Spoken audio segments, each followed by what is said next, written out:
kalau saya ngomong dari agama saya, itu kan dalam rangka bersedekah kepada Indonesia, dan itu harus baik. Saya tidak boleh menggali apapun dari agama saya yang kira-kira bisa merupakan sesuatu yang negatif bagi Indonesia saya. Karena memang kewajiban berislam adalah rahmatan lil alamin dan harus menyumbangkan kemaslahatan. Kalau dari agama saya, kebenaran yang cair, yang masih universal namanya khair. Maka di Quran disebut yad'una ilal khair, itu artinya kebaikan yang masih universal, yang masih belum berbentuk, itu kita anjurkan saja bolehnya. Tapi kalau yang sudah ma'ruf, wa ya'muruna bil ma'ruf, itu kebenaran yang sudah dirumuskan, sudah disimulasi, sudah diperhitungkan, sudah disepakati sedemikian rupa menjadi hukum padat positif, itu disebut ma'ruf. Maka ma'ruf itu adalah kewajiban pemerintah dan semua yang dibayar oleh negara dan rakyat untuk menjalankan ma'ruf ini. Ya. Jadi ini bukan amar ma'ruf nahi mungkar. Kalau amar ma'ruf itu tugas pemerintah. Kalau dakwah khair itu tugas yang non pemerintah, boleh LSM, boleh rakyat biasa, boleh ulama, boleh pastor. Kalau nahi mungkar itu kerjaan bersama, menghindari kemungkaran. Nah, sekarang kita menemukan bahwa ma'ruf ini, hukum positif ini ternyata juga masih terbuka pintunya untuk tafsir. Untuk tafsir. Jadi sebuah hukum positif ternyata masih relatif. Jadi sebenarnya belum positif, dia belum padat. Nah, cara mengatasinya bukan siapa yang kuat, siapa yang menang kalau memang kita mau seimbang secara sosial. Cara mengatasinya adalah kreativitas dan inovasi filosofis rohaniah dari pasal yang belum matang itu. Kan gitu. Nah, sekarang tidak ada pekerjaan itu, tidak ada yang melakukan itu, tidak ada yang mencoba menginovasi, mendalami lebih dalam.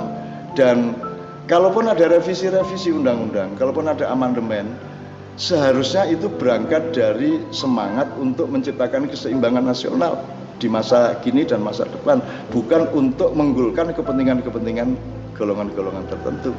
Kalau itu yang terjadi, kita bukan melakukan amandemen, sebenarnya kita sedang melakukan penyunatan untuk kepentingan-kepentingan yang tidak menciptakan keseimbangan, karena yang lain akan dirugikan oleh itu. Jadi sebenarnya Indonesia ini yang sakit itu kita. Nah, sekarang kalau kita mau berubah, ya kita ada kemungkinan untuk menyembuhkannya, karena Indonesianya tidak sakit. Indonesia cuma tanah air bikinan Tuhan, ada laut, ada darat, ada hutan, ada tambang, dia nggak ikut apa-apa. Cuman tolong diingat, kalau sampai hancur alamnya Indonesia, maka manusianya lebih hancur dari alamnya, karena alam akan tumbuh lagi, manusia mati-mati.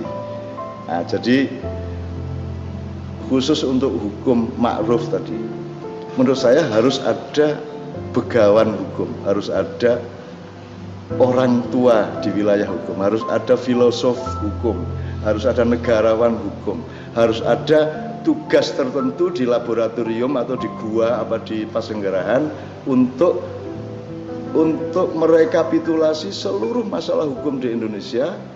Dan kita bangsa Indonesia harus berusaha kepada kemurnian mereka. Maka mereka harus murni terlebih dahulu. Masalahnya di Indonesia ini kita sudah terlanjur saling tidak percaya satu sama lain, dan memang kita juga menjadi tidak bisa dipercaya. Nah, kalau kita mulai pergaulan dari skala kecil, agak gede, untuk mengalami bahwa kita ini bisa saling percaya satu sama lain, maka Indonesia kita akan optimis akan bisa sampai kepada keselamatan yang kita idam-idamkan. Jangan marah ya kalau saya bilang kebenaran itu tidak untuk diterapkan atau dipaksakan, apalagi ya. So, gini, ada rumus gini. Tuhan itu sekali dalam Al-Quran bilang, katakan kebenaran dari Tuhanmu, kata dia. Barang siapa mau percaya, percayalah, barang siapa mau banggang, bangganglah. Jadi artinya kalau kita mengungkapkan kebenaran kita harus siap kalau orang tidak setuju. Kita harus siap kalau orang membanggang kita. Nah, itu sebenarnya satu kemungkinan saja. Kemungkinan yang terbesar menurut saya adalah kita tidak mengungkapkan kebenaran. Kebenaran itu bekal kita. Kita memang harus belajar banyak mencari kebenaran, tapi begitu kita dapat, kita jangan banggakan kebenaran, karena kebenaran diri kita itu cuma bersifat ilmu dan pengetahuan. Yang boleh kita banggakan adalah outputnya yang berupa kenyamanan orang lain, berupa kasih sayang, berupa keseimbangan tadi itu, kan gitu. Jadi kebenaran itu harus kita olah sedemikian rupa supaya menjadi kebaikan, keindahan, kebijaksanaan, kearifan, kenyamanan, keseimbangan, dan seterusnya. Nah, untuk ini ada sebagian kita yang berpikir sangat makro, ada yang berpikir mikro. Kalau dalam bahasanya ada yang berpikir Islam, ada yang berpikir silmi. Silmi itu dari kata-kata Allah, udkhulu fis silmi kafah. Masuklah ke dalam silmi secara kafah. Allah tidak mengatakan udkhulu fil islami kafah. Pasti ada sengajanya dong, kenapa tidak dipilih kata Islam. Nah, saya mencoba memahami, kalau Islam itu kan sistem nilai yang lengkap. Dari urusan hutan, sampai urusan software, sampai urusan penggusuran, sampai urusan tatanan-tatanan besar dunia atau negara. Itu Islam. Nah, dengan keadaan dunia di abad ini, Anda tidak bisa memulai dari nol mengislamkan dunia dengan membangun khilafah besar, terus orang hanya masuk surga kalau sudah ada khilafah. Maka Allah menawarkan silmi. Kan urusannya begini, Anda mungkin berenang di sungai sana najis, ke sungai sana najis, sungai sana kotor. Kan gitu ya. Anda tidak bisa mengelak di Indonesia ini tempat-tempat najis, peristiwa-peristiwa najis dan barang-barang yang tidak najis. Susah banget. Karena kalau kita berpikir struktural, Anda beli air, airnya siapa perusahaannya, perusahaannya dapat modal dari mana, dulu nyogok apa tidak waktu dapat izin, itu semua ada urusan pahala dan dosanya. Jadi kita tidak bisa menjamin ada satu titik di Indonesia yang halal benar. Ya. Dalam keadaan seperti itu, Tuhan menurut saya tidak akan menuntut umat manusia untuk membangun khilafah Islam sedunia. Kalau bisa alhamdulillah, dan saya setuju itu. Tetapi yang sekarang bisa dilakukan oleh setiap manusia, dan Allah mengatakan la yukallifullahu nafsan illa wus'aha. Allah tidak menagih di luar kemampuanmu, di luar kapasitasmu. Maka tidak penting kamu sedang berada di sungai najis yang mana, atau Anda berenang di lautan yang airnya najis. Itu nilainya tidak terletak bahwa Anda kena najis menurut saya. Nilainya adalah Anda berenang ke tengah laut najis, apa Anda mencoba berenang ke pinggir supaya terhindar dari najis. Mungkin sampai mati Anda tidak pernah sampai ke pantai yang tidak najis. Tapi kan Allah melihat kamu berenang menghindari najis. Menurut saya nilainya di situ. Nah, silmi adalah Anda tidak harus hafal Al-Quran, Anda harus tidak menguasai semua ilmu Islam. Karena ulama pun tidak ada satupun yang benar-benar menguasai. Karena semua itu tafsir, semua itu interpretasi, semua itu versi-versi. Maka yang penting Anda dalam keadaan apapun, hujan atau kemarau, gelap atau terang, ekonomi krisis atau sejahtera, atau dalam keadaan apapun, Anda tetap berlaku baik, tetap berlaku lembut, tetap berlaku penuh kasih sayang, tetap berlaku untuk menciptakan keseimbangan satu sama lain. Cukup itu sebenarnya yang kita lakukan untuk menjadi bangsa Indonesia yang berpikir NKRI. Anda tidak harus menjadi pemimpin besar yang mampu merangkum seluruh Indonesia, asal Anda berbuat baik, mandi dengan baik, airnya bayar, kan gitu kan, listriknya juga tidak nunggak. Terus Anda bekerja dengan baik untuk anak istri Anda, kecil-kecilan, tukang ojek, apa Anda satpam, mata kuli pasar, apapun, yang penting Anda berlaku baik. Ya, Anda berlaku baik, Anda tidak mengganggu keseimbangan sosial, tidak mengganggu harmoni nasional, maka Anda sudah silmi, Anda sudah menurut saya diterima oleh Allah. Anda sudah seorang patriot, Anda sudah seorang nasionalis yang baik.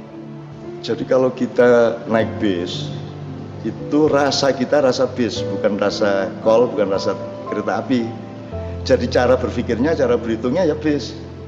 Terutama sopirnya, mau belok di perempatan, mau nyalip, itu dia harus tahu besarnya bis, gitu kan. Jadi cara berpikir orang naik bis adalah cara berpikir bis. Kalau kita orang NKRI, sikap kita harus sikap NKRI, cara berpikir kita harus cara berpikir NKRI, bukan cara berpikir PDIP, bukan cara berpikir Golkar, bukan cara berpikir Hizbut Tahrir, bukan cara berpikir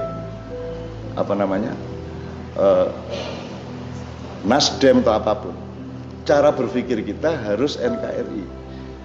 Kalau Anda berkuasa, Anda justru yang paling berkewajiban untuk berpikir kayak NKRI, bukan berpikir kariermu sebagai presiden, kayak sebagai menteri, tapi berpikir mempersembahkan seluruh jiwa raga kita ini untuk kepentingan utuhnya NKRI, tunainya NKRI itu.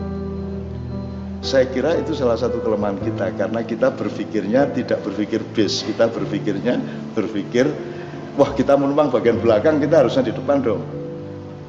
Terus yang di depan sombong kepada yang belakang. Dan seterusnya ya. Nah, saya kira salah satu yang harus kita rubah dan harus kita jalani sejak sekarang adalah berpikir NKRI. Nah, berpikir itu misalnya gini, tidak ada dong kalau kita berpikir NKRI, tidak ada kelompok Bhinneka Tunggal Ika. Masa Bhinneka Tunggal Ika kelompok? Kalau Bhinneka Tunggal Ika itu kalau kita mau unjuk rasa Bhinneka Tunggal Ika, ya semuanya kita ajak. Karena penduduk manusia, jin, setan, iblis, demit, segala macam itu ya Bhinneka Tunggal Ika. Ente juga jangan pikir cuma manusia yang menghuni Indonesia, ada banyak yang lain dari masa silam maupun dari masa depan, ada yang dari langit, ada yang dari Homo sapiens, ada masih ada sisa-sisa semuanya itu yang jadi penduduk. Dan semua kita terima. Bagaimana cara kita menerima semuanya kalau memang Bhinneka Tunggal Ika? Satu-satunya jalan kita harus punya kematangan, harus punya keluasan berpikir.